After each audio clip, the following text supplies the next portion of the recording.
ଆଜିର ବିଷୟଟି ହେଲା ଯୀଶୁ ତାଙ୍କ ଶିଷ୍ୟମାନଙ୍କୁ ମାଛ ଧରିବାକୁ କହି ମହାପାପୀ ହୋଇଗଲେ। ଆଉ ତାଙ୍କ ଶିଷ୍ୟମାନଙ୍କୁ ଏହି ପ୍ରକାର କହି ସେ ପାପୀମାନଙ୍କ ମଧ୍ୟରେ ଗଣିତ ହେଲେ ଆଉ ତାହା ମଧ୍ୟ ମହାପାପୀ ରୂପରେ ଆଖ୍ୟା ପାଇଲେ। ତେବେ ଦର୍ଶକ ବନ୍ଧୁ, ଏ ବିଷୟରେ ଆଲୋଚନା କରିବା ପୂର୍ବରୁ ଏ ଭିଡ଼ିଓଟି ଥରେ ଦେଖନ୍ତୁ, ଆରମ୍ଭ ଶେଷ ଯାଏ ଦେଖିବାକୁ ଚେଷ୍ଟା କରନ୍ତୁ। ତାପରେ ପାପୀମାନଙ୍କ ମଧ୍ୟରେ ଗଣନା କିପରି ହେଲେ ତହିଁ ବିଷୟରେ ଆମେ ଆଲୋଚନା କରିବା। ଯୋହନ ଲିଖିତ ସୁସମାଚାରକୁ ଯାଆନ୍ତୁ, ଅଧ୍ୟାୟ ନମ୍ବର 21 ପଦ ନମ୍ବର 1 ରୁ 14 ମଧ୍ୟରେ ଏ କଥା ସବୁ ଲେଖା ହେଇଛି। ଆପଣମାନେ ଭାବୁଥିବେ ଏସବୁ ଜାଗାରେ ତ ଯୀଶୁ ମସିହା ଯୀଶୁ ଖ୍ରୀଷ୍ଟଙ୍କୁ ପାପୀ ବା ମହାପାପୀ ବୋଲି କୁହାଯାଏନି। ମୋ କହିବା କଥା, ଆପଣମାନେ ବାଇବେଲକୁ ପଢ଼ନ୍ତୁ ନିହାତି, ବାଇବେଲକୁ ବୁଝିବାକୁ ପ୍ରଥମେ ଚେଷ୍ଟା କରନ୍ତୁ, ତାପରେ କହିବେ। ଆଉ ଯେତେବେଳେ ଆପଣ ବାଇବେଲକୁ ବୁଝିଯିବେ ସେତେବେଳେ ଆପଣ ଏ କଥାକୁ ମଧ୍ୟ ବୁଝିଯିବେ। ସେଠି ସେ କହୁଛନ୍ତି ଯେ ଲୋକମାନଙ୍କୁ ତ ଆପଣମାନେ ମାଛ ଧରିକି ଖାଆନ୍ତୁ, ମାଛମାନଙ୍କୁ ମାରନ୍ତୁ। ଏଇଟା କୋଉ ଭଳିଆ ଭାବରେ ଗୋଟେ ଉପଦେଶ ଆଜ୍ଞା? ଜୀବ ହତ୍ୟା ମହାପାପ, ଏଇ କଥାକୁ ସବୁ ଧର୍ମରେ କୁହାଯାଇଛି, ଏମିତିକି ବାଇବେଲରେ ମଧ୍ୟ କୁହାଯାଇଛି। ଆପଣଙ୍କୁ ଯଦି ବିଶ୍ୱାସ ହଉନି ତାହେଲେ ଆପଣ ନିଜ ବାଇବେଲକୁ ଖୋଲନ୍ତୁ, ପୁରୁଣା ପରୀକ୍ଷା ଆଦି ପୁସ୍ତକକୁ ଯାଆନ୍ତୁ, ଅଧ୍ୟାୟ 9 ଖୋଲନ୍ତୁ, ପଦ ନମ୍ବର 4-5 ପଢ଼ନ୍ତୁ। କଣ ଲେଖା ହେଇଛି ସେଠି? ମୁଁ ତୁମ୍ଭମାନଙ୍କୁ ଏକ ନିର୍ଦ୍ଦେଶ ଦେବି। ଏ କଥା କହୁଛନ୍ତି ପରମେଶ୍ୱର, ଯୀଶୁ ମସିହ କହୁନାହାନ୍ତି। ଭଲସେ ଶୁଣ, ମୁଁ ତୁମ୍ଭମାନଙ୍କୁ ଏକ ନିର୍ଦ୍ଦେଶ ଦେବି, ତୁମେ କୌଣସି ପ୍ରାଣୀର ରକ୍ତ ମାଂସ ଖାଇବ ନାହିଁ, କାରଣ ରକ୍ତରେ ଜୀବନ ଅଛି। ହେଲା, ଏଟା 4 ନମ୍ବର ପଦ ଥିଲା। 5 ନମ୍ବର ପଦରେ କଣ ଲେଖା ହେଇଛି? ମୁଁ ରକ୍ତପାତ ଦ୍ୱାରା ଦଣ୍ଡିତ କରିବି, ତାହା ପ୍ରାଣୀ ଦ୍ୱାରା ହେଉ ବା ଲୋକମାନଙ୍କ ଦ୍ୱାରା, ଯଦି ଲୋକମାନେ ପରସ୍ପରକୁ ହତ୍ୟା କରନ୍ତି ମୁଁ ରକ୍ତପାତ ଦ୍ୱାରା ଦଣ୍ଡିତ କରିବି।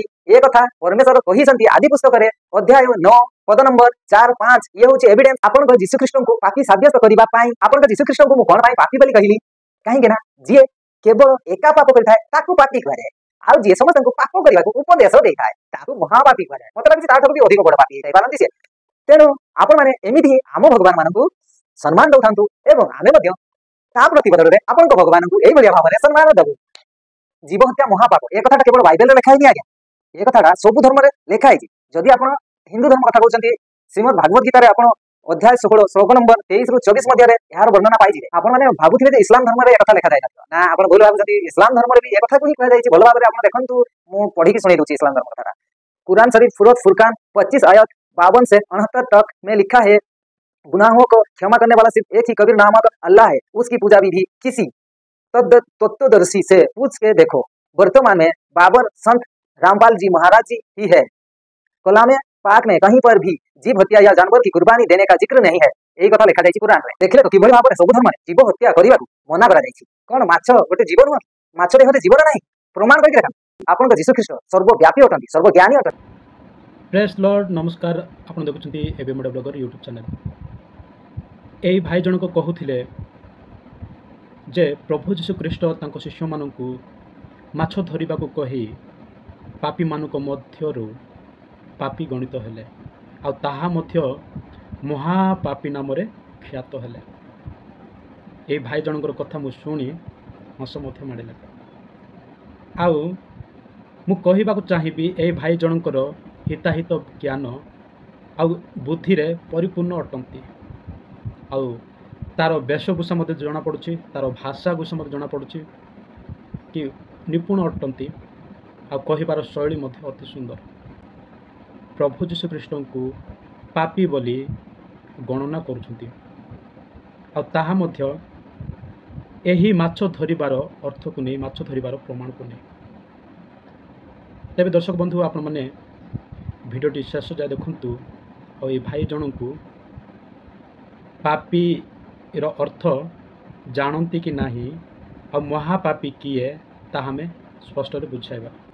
ब्रह्मवैवर्त पुराण श्री कृष्ण जन्मखंड अध्याय 106 श्लोक नंबर 61, 62, 63। उसमें क्या लिखा कि जिस दिन श्री कृष्ण का विवाह रुक्मणी के साथ में हुआ तो रुक्मणी के बाप ने बारात को दावत देने के लिए 1 लाख गाय काटी, 2 लाख खरगोश काटे, 3 लाख कछुए काटे, 4 लाख हिरन काटे, 5 लाख कस्तूरी वाले हिरन, 6 लाख नील गाय, 7 लाख बकरे, 8 लाख मेंढे। सारा हिंदुस्तान दावत भी चला गया था क्या? प्रिय दर्शक बंधु, आपण माने जानती केतेक जीव मानू मारिबार पाप अटे एवं केतेक जीव मानू उपयुक्त भाव में मारिबार मध्य पाप हो न थाए। कारण ताहा कौन आपण मानू कहबी। तेबे ए भाई जनक तो किछि मध्य पाप करना आउ जना पड़ुछंती कौनसी नॉनभेज बा ଆଇଁଷ ଜାତୀୟ ଖାଦ୍ୟ ଖାଆନ୍ତି ନାହିଁ, ଯେହେତୁ ବ୍ରାହ୍ମଣ ପରି ତାହାର ସ୍ୱଭାବ ଏବଂ ହରିତ୍ସାକର ଖାଦ୍ୟ ପରିପକ୍ୱ କରନ୍ତି। ଜଣାପଡ଼ୁଛନ୍ତି ତାଙ୍କର ବେଶଭୂଷା, ତାଙ୍କର ଭାଷା କଥାରୁ। ତେବେ ଏ ଭାଇ ଜଣକ ସେହି ପୂର୍ବ ବିଷୟରେ ଲେଖାଯାଇଛି, ଯାହା ପୁରାତନ ନିୟମରେ ଫାରୁସୀମାନେ, ମହାଜ୍ଞାନୀମାନେ, ନେତାମାନେ ପ୍ରଭୁ ଯୀଶୁଙ୍କୁ ଯେଉଁ ଦୋଷ ଆରୋପଣ କରିବାକୁ ଚେଷ୍ଟା କଲେ ପାରିଲେ ନାହିଁ ଏବଂ କୌଣସି ବିଷୟକୁ ନେଇ ତାକୁ ନିନ୍ଦା କରିବାକୁ ଚେଷ୍ଟା କଲେ, ଫସାଇବାକୁ ଚେଷ୍ଟା କଲେ, ପାରିଲେ ନାହିଁ। ଯେହେତୁ ପ୍ରଭୁ ଯୀଶୁଖ୍ରୀଷ୍ଟଙ୍କ ଠାରେ ନିପୁଣ କଥା ଥିଲା, ନିପୁଣ ବ୍ୟବହାର ଥିଲା, ନିପୁଣ ସମସ୍ତ ବିଷୟ ଥିଲା, ତଦ୍ୱାରା ସେମାନେ ହାରିଗଲେ। ତଥାପି ନିଜର ଗର୍ବ ଅହଙ୍କାର ହେତୁ ତାଙ୍କୁ ସେମାନେ ଫସାଇଲେ ଏବଂ ତାଙ୍କୁ ବିନା ଦୋଷରେ ମଧ୍ୟ ତାଙ୍କୁ ଦୋଷାରୋପଣ କରି ତାଙ୍କୁ ବଧ କରିବାକୁ ଚେଷ୍ଟା କଲେ। ତେବେ ଏମିତି ପ୍ରକାର ଲୋକମାନେ ମଧ୍ୟ ଆଜି ମଧ୍ୟ ବାହାରୁଛନ୍ତି, ଯେଉଁମାନେ ପ୍ରଭୁ ଶ୍ରୀଖ୍ରୀଷ୍ଟଙ୍କୁ ସ୍ପଷ୍ଟରେ ଜାଣିନାହାନ୍ତି, ବୁଝିନାହାନ୍ତି। ଏହି ପ୍ରକାର ଲୋକମାନେ ହିଁ ବାହାରୁଛନ୍ତି। ତେବେ ଦର୍ଶକ ବନ୍ଧୁ, ଆପଣମାନଙ୍କୁ ଏହି ଭାଇ ଜଣଙ୍କର ପଦପର୍ବ ପଢ଼ି ଆଉ ଆପଣମାନଙ୍କୁ ମୁଁ ମଧ୍ୟ ପଦପର୍ବ କାଢ଼ି ଆପଣମାନଙ୍କୁ ସ୍ପଷ୍ଟ ଭାବେ ବୁଝିବାକୁ ଚେଷ୍ଟା କରିବି। ଏ ଭାଇ ମଧ୍ୟ ଯଦି ଦେଖୁଛନ୍ତି ତାହେଲେ ବୁଝନ୍ତୁ, ଜାଣନ୍ତୁ। ତେବେ ଏ ଭାଇ ଜଣଙ୍କର ପ୍ରଥମ ପଦ କାଢ଼ିବା, ତାପରେ ଆମେ ଅନେକ ପଦପର୍ବ କାଢ଼ି ପଢ଼ି ଆଉ ବୁଝିବାକୁ ଚେଷ୍ଟା କରିବା। ତେବେ ଚାଲନ୍ତୁ, ଆଦି ପୁସ୍ତକ 9 ଅଧ୍ୟାୟ 4ରେ ଏପରି ଲେଖାଯାଏ, ମାତ୍ର ତୁମ୍ଭେମାନେ ଅର୍ଥାତ୍ ରକ୍ତ ମାଂସ ଖାଇବ ନାହିଁ। ତା ଅର୍ଥ ପ୍ରଭୁ ଯୀଶୁଖ୍ରୀଷ୍ଟ ବା ପରମେଶ୍ୱର ଆଉ ନିୟମ ଦେଇଅଛନ୍ତି ତାଙ୍କର ବିଶ୍ୱାସୀମାନଙ୍କୁ, ମନୁଷ୍ୟ ମାନବ ଜାତିକୁ, ଯାହାକି ଆମେ ଜାଣିପାରିବା ଲେଭି 11 ଅଧ୍ୟାୟ ପ୍ରାୟ 5ରୁ ଶେଷ ଯଦି ପଢ଼ିବା, ତେବେ ଜାଣିପାରିବା କେଉଁ ଖାଦ୍ୟକୁ ଖାଇବାର ଆଉ କେଉଁ ଖାଦ୍ୟକୁ ନ ଖାଇବାର ଏହି ବିଧି ସବୁ ଲେଖାଯାଇଅଛି। ତେବେ ଏହି ଭାଇ ଜଣକ କହୁଛନ୍ତି କ'ଣ? ରକ୍ତ ମାଂସ ଖାଇବ ନାହିଁ। ସେହି ପବିତ୍ର ବାଇବେଲରେ ଲେଖା ଅଛି। ପୁଣି ପ୍ରଭୁ ଯୀଶୁଖ୍ରୀଷ୍ଟ ତାଙ୍କର ଶିଷ୍ୟମାନଙ୍କୁ ସେହି ମାଛ ଧରିବାକୁ କହି ମାଛ ହତ୍ୟା କରି ଖାଇବାକୁ କହୁଛନ୍ତି ବୋଲି କହୁଛନ୍ତି। ଏମିତି ପ୍ରକାର ପାପର ଦୋଷାରୋପଣ କରିବାକୁ ଚେଷ୍ଟା କରୁଛନ୍ତି। ତେବେ ଏହା କି ପ୍ରକାର ଜ୍ଞାନର ବିଷୟ ଅଟେ? ତ ଚାଲନ୍ତୁ, ମୁଁ ଗୋଟେ ଏହି ବିଧି ବିଧାନର ବା ପରମେଶ୍ୱର ଦେଇଥିବା ନିୟମକୁ ଏହି ପବିତ୍ର ବାଇବେଲରୁ ହିଁ କାଢ଼ି ପଢ଼ିବାକୁ ଚେଷ୍ଟା କରିବି। ଆପଣମାନେ ଧ୍ୟାନର ସହିତ ଶୁଣନ୍ତୁ। ଲେଭି ପୁସ୍ତକ 11 ଅଧ୍ୟାୟ ଯଦି 9, 10, 11 ଆଉ 12 ପର୍ଯ୍ୟନ୍ତ ଯଦି ପଢ଼ିବା, ତେବେ ସ୍ପଷ୍ଟ ଭାବରେ ବୁଝିପାରିବା ଜଳଚର ପ୍ରାଣୀମାନଙ୍କୁ ଖାଇବାର ହେବ କି ନାହିଁ। ଚାଲନ୍ତୁ ଆମେ ଅଧ୍ୟୟନ କରିବା। 9ରେ ଏପରି ଲେଖାଯାଏ, ଜଳଜନ୍ତୁ ମଧ୍ୟରୁ ଏହି ସବୁ ତୁମ୍ଭେମାନେ ଭୋଜନ କରିବ। ଜଳରେ, ସମୁଦ୍ରରେ ଓ ନଦୀରେ ସ୍ଥିତ ଜନ୍ତୁ ମଧ୍ୟରେ ଯାହାର ଢେଣା ଓ କାତି ଅଛି, ତାହା ତୁମେମାନେ ଭୋଜନ କରିବ। ମାତ୍ର ସମୁଦ୍ରରେ ଓ ନଦୀରେ ସ୍ଥିତ ସମସ୍ତ ଜଳଚର ଅବା ଜଳସ୍ଥିତ ପ୍ରାଣୀମାନଙ୍କ ମଧ୍ୟରେ ଯେଉଁମାନଙ୍କର ଢେଣା ଓ କାତି ନାହିଁ, ସେମାନେ ତୁମମାନଙ୍କ ପ୍ରତି ଘୃଣାଯୋଗ୍ୟ ଅଟନ୍ତି। ଆଉ ସେମାନେ ତୁମମାନଙ୍କ ପ୍ରତି ଘୃଣାଯୋଗ୍ୟ ହେବେ। ତୁମେମାନେ ସେମାନଙ୍କର ମାଂସ ଭୋଜନ କରିବ ନାହିଁ। ପୁଣି ସେମାନଙ୍କ ସବୁ ଘୃଣା କରିବ। ଜଳଜନ୍ତୁ ମଧ୍ୟରେ ଯେଉଁମାନଙ୍କର ଢେଣା ଓ କାତି ନାହିଁ, ସେହି ସମସ୍ତ ତୁମମାନଙ୍କ ପ୍ରତି ଘୃଣାଯୋଗ୍ୟ। ଏଠି ଭାଇ ଜଣକ ବୁଝିବା ଆବଶ୍ୟକ ଅଟେ ଯେ ଯାହାର ଢେଣା ନାହିଁ, ଯାହାର କାତି ନାହିଁ, ତାକୁ ଖାଇବା ନିଷେଧ ଅଟେ। ପରମେଶ୍ୱର ଏଠି ସ୍ପଷ୍ଟ ଭାବରେ କୁହନ୍ତି। ଏ ଭାଇ ଜଣକୁ ଜାଣିବା ଆବଶ୍ୟକ, କେତେକ ମାଛ ଅଛନ୍ତି, କେତେକ ଜଳଚର ପ୍ରାଣୀମାନେ ତାଙ୍କର କାତି ନଥାଏ, ଢେଣା ନଥାଏ, ଯାହାଙ୍କୁ ଆମେ ଖାଇବା ନିଷେଧ ଅଟେ, ଖାଇବା ଘୃଣାଯୋଗ୍ୟ ଅଟେ। ତାହା ମଧ୍ୟ ଏହି ଭାଇ ଜଣକ ଜାଣିବା ଆବଶ୍ୟକ ଅଟେ।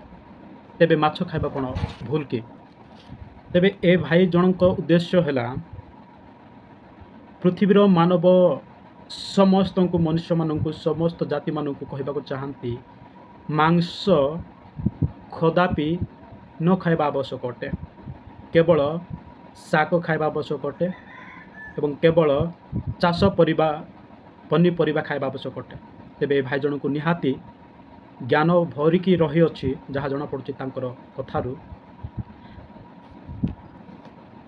ଆଉ ପରମେଶ୍ୱର ମାଂସକୁ ସୂଚୀ କରିନାହାନ୍ତି, ଯାହାଫଳରେ ଖାଇବାକୁ ମନ କରନ୍ତି। ତେବେ ଏ ଭାଇ ଜଣଙ୍କୁ ଆହୁରି ସ୍ପଷ୍ଟ କହିବାକୁ ଚେଷ୍ଟା କରିବି, ଯାହା ସେ କହୁଥିଲେ ରକ୍ତ ମାଂସ ଖାଇବା ମନା ବୋଲି। ଏଠି ପାର୍ଥକ୍ୟ ଜାଣିବା ଆବଶ୍ୟକ ଅଟେ। ପାର୍ଥକ୍ୟ କହିଲେ କ'ଣ? ସ ରକ୍ତ ମାଂସ। ଯେଉଁ ଜୀବକୁ ତୁମେ ଖାଇବା ପାଇଁ ପ୍ରସ୍ତୁତ କରୁଛ ସେ ଜୀବର ରକ୍ତ ବାଇବେଲରେ ଲେଖାଯାଏ ଢାଳି ଦିଅ। ରକ୍ତକୁ ଢାଳି ଦିଅ, ଯେହେତୁ ରକ୍ତରେ ସ୍ୱାଦ ନଥାଏ ଆଉ ରକ୍ତ ଜୀବିକା ଅଟେ, ଯାହାକି ସେ ରକ୍ତରେ ଜୀବନ ଥାଏ। ଯଦି ଯେଉଁ ଖାଦ୍ୟ ରୂପ ଜୀବକୁ ଖାଇବାକୁ ଚାହାନ୍ତି ପ୍ରସ୍ତୁତ କରନ୍ତି, ତହିଁରୁ ରକ୍ତ ଢାଳି ଦିଅ, ଯାହା ମାଂସ ପେଶୀ ବା ମାଂସକୁ ଖାଇପାର। ଏହିପରି ବାଇବେଲ ଆମକୁ ଶିକ୍ଷା ଦିଏ। ତେବେ ଦର୍ଶକ ବନ୍ଧୁ, ଏହି ଭାଇ ଜଣଙ୍କର ଉଦ୍ଦେଶ୍ୟ ଆପଣମାନେ ଜାଣିପାରିଲେ ଏବଂ ଏହି ଭାଇ ଜଣଙ୍କ କଥା ଆଉ ତାର ଅର୍ଥକୁ ସ୍ପଷ୍ଟ ଭାବରେ ବୁଝିପାରିଥିବେ। ଆମ ପ୍ରଭୁ ଯୀଶୁଖ୍ରୀଷ୍ଟଙ୍କୁ ପାପରେ ଗଣନା କରିବାକୁ ଚାହାନ୍ତି, ତେବେ ଜଣାପଡ଼ୁଛନ୍ତି ଏହି ଭାଇ ଜଣକ ହିଁ ପରମେଶ୍ୱର ଅଟନ୍ତି, ଯେହେତୁ ପ୍ରଭୁ ଯୀଶୁଖ୍ରୀଷ୍ଟଙ୍କୁ ବିଚାର କରୁଛନ୍ତି। ପ୍ରଭୁ ଯୀଶୁଖ୍ରୀଷ୍ଟଙ୍କ ଠାରୁ ବି ମହାନ ଅଟନ୍ତି, ତେଣୁକରି ତ ପ୍ରଭୁ ଯୀଶୁଖ୍ରୀଷ୍ଟଙ୍କୁ ମଧ୍ୟ ବିଚାର କରୁଛନ୍ତି। ତେବେ ନିଜେ ଜାଣିବା ଦରକାର। ସେହି ଭାଇଙ୍କୁ ମୁଁ ଗୋଟେ କଥା କହିବି, ଦିନେ ଆପଣ ମଧ୍ୟ ବିଚାରକୁ ଆସିବେ, ସେତେବେଳେ ଆପଣ ନିଜେ କୁହନ୍ତୁ ପ୍ରଭୁ ଯୀଶୁଖ୍ରୀଷ୍ଟଙ୍କୁ। ବାଇବେଲରେ ଲେଖାଯାଏ ପ୍ରଭୁ ଯୀଶୁଖ୍ରୀଷ୍ଟ ଦ୍ୱିତୀୟ ଆଗମନ ବେଳକୁ ଆସିବେ, ତାଙ୍କର ଦାସମାନଙ୍କୁ ନେଇଯିବେ ଆଉ ବିଚାର ସ୍ଥାନରେ ବିଚାର କରିବେ ସେ ନିଜେ। ଆଉ ସେତେବେଳେ ଆଉ କୁହନ୍ତି ସମସ୍ତେ ନିଜର ନିଜର କାର୍ଯ୍ୟର ପାପର ଭୋଜ ନେଇଯିବେ। ସେତେବେଳେ ସେହି ସମୟରେ ପ୍ରଭୁ ଯୀଶୁଖ୍ରୀଷ୍ଟଙ୍କୁ ଆପଣଙ୍କର ଶିଷ୍ୟମାନଙ୍କୁ ମାଛ ଧରାଇ ପାପ କଲେ, ତେବେ ଆମର ପାପ କି ଆପଣ ବିଚାର କରୁଛନ୍ତି? ଏହି ପ୍ରଶ୍ନ କରନ୍ତୁ। ଯଦି ଆପଣଙ୍କର ଏହି ବିଚାରର ଜ୍ଞାନ ଅଛି, ବିଚାରର ବୁଦ୍ଧି ଅଛି, ତେବେ ଏ ଭାଇ ଜଣଙ୍କୁ ଆଉ ଗୋଟେ କଥା କହିବାକୁ ଚେଷ୍ଟା କରିବି। ଯଦି ଆପଣ ଜୀବ ହତ୍ୟା ପାପ କହୁଛନ୍ତି, ତେବେ ଆପଣ ମଧ୍ୟ କୌଣସି ନା କୌଣସି ସ୍ଥାନକୁ ଗମନ କରନ୍ତି, ନିର୍ଜୀବ ଗାଡ଼ିରେ କିମ୍ବା ପାଦଗତିରେ ଯାଆନ୍ତି, ସେତେବେଳେ ତ କୌଣସି ଏକ ଜୀବକୁ, କୀଟକୁ, ପତଙ୍ଗକୁ ମାଡ଼ି ଚାଲନ୍ତି, ସେତେବେଳେ ତାହାର ପ୍ରାଣ ଚାଲି ଯାଇଥାଏ। ସେତେବେଳେ କ'ଣ ପାପ ନୁହଁ କି? ତାହା କ'ଣ ଆପଣ ପାପ କରୁନାହାନ୍ତି କି? ତାହା ମଧ୍ୟ ପାପ ଅଟେ।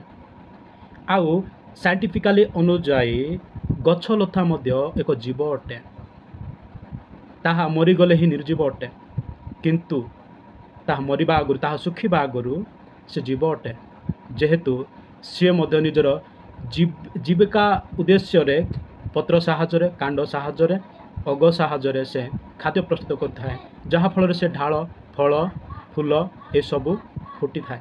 ଆପଣ ଜାଣନ୍ତି ଗଛଲତା ଉଦ୍ଭିଦର ମଧ୍ୟ ଜୀବନ ଥାଏ।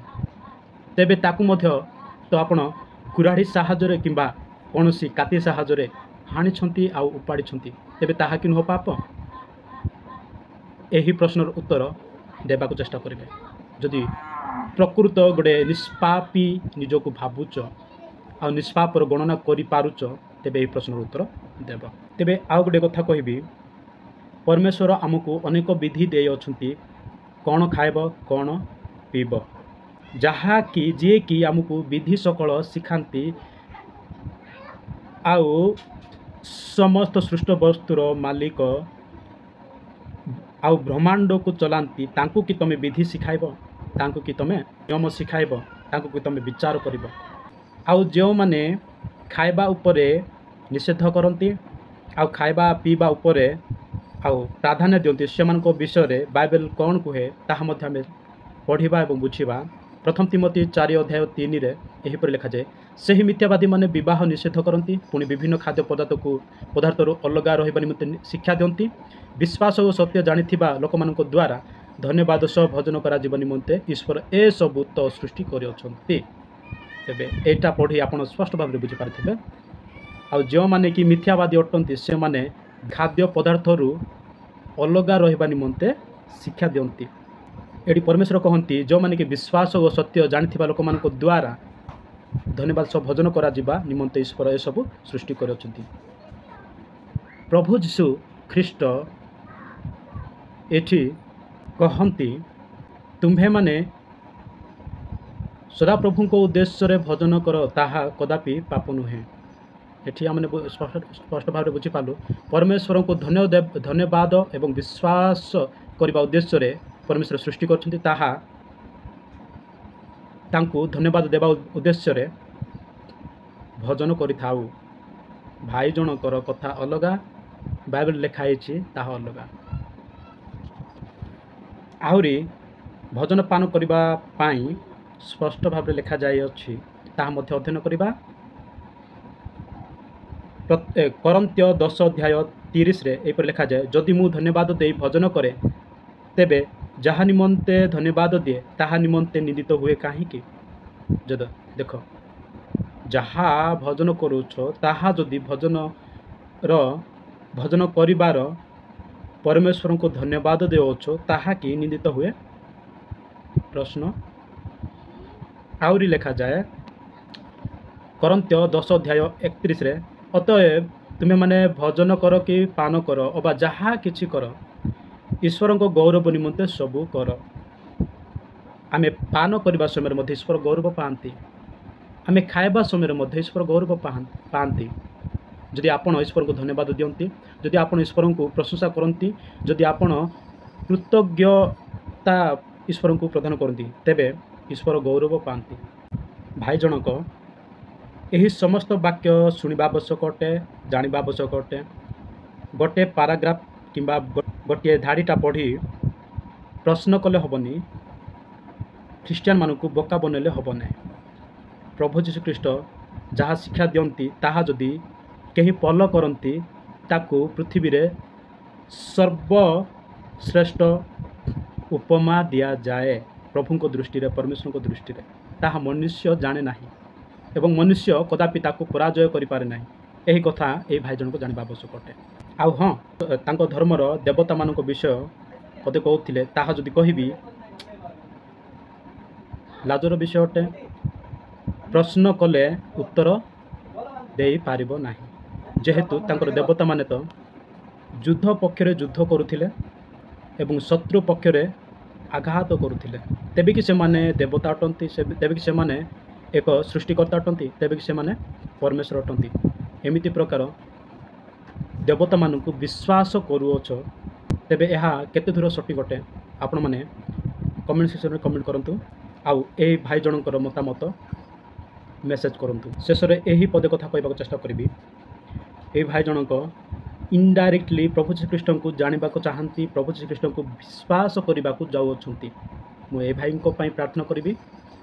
ଆପଣମାନେ ମୋ ସପକ୍ଷରେ ଅଛନ୍ତି, ତେବେ ଆପଣମାନେ ମଧ୍ୟ ଏମିତି ପ୍ରକାର ଯେଉଁମାନେ ବି ବାହାରିବେ ପ୍ରଭୁ ଶ୍ରୀଖ୍ରୀଷ୍ଟଙ୍କ ବିରୁଦ୍ଧରେ, ସେମାନଙ୍କ ନିମନ୍ତେ ପ୍ରାର୍ଥନା କରନ୍ତୁ। ସେମାନେ ଯେପରିକି ମନକୁ ପରିବର୍ତ୍ତନ କରିବେ, ଯାହାକି ଉତ୍ତମ ବିଷୟକୁ ଚିହ୍ନି ପାରିବେ, ଆଉ ସୁବିବେଚନା, ସୁବୁଦ୍ଧି, ସୁଜ୍ଞାନ ପାଇପାରିବେ।